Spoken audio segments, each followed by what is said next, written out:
قوي، او مش كنا يعني احنا بنستغرب قوي الناس اللي بتبقى منتظمة في الصلاة. ازاي في واحد مثلا من وهو في اعدادي لحد ما بقى عنده مثلا 25 سنة منتظم في الصلاة وما قطعش؟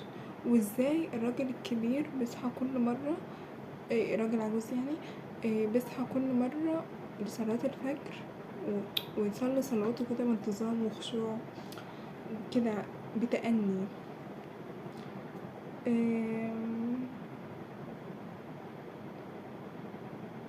وكل مرة لما كنا بنشوف ناس كده كنا بنقعد ندي لنفسنا أعذار زيادة.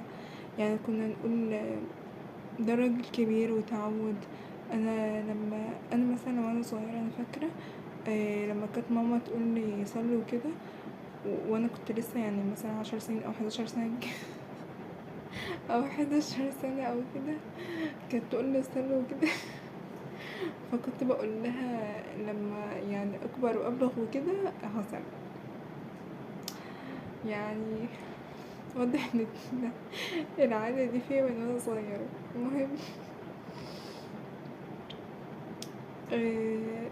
نقول الدراسة شغلانة. احنا عارفين ان الحجج دي كلها فارغة، يعني انا بقول معاكم دلوقتي وعارفين ان مش ده الحقيقة.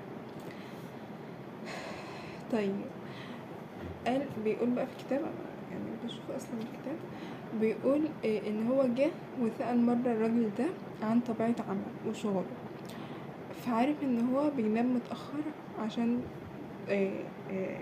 يعني النظام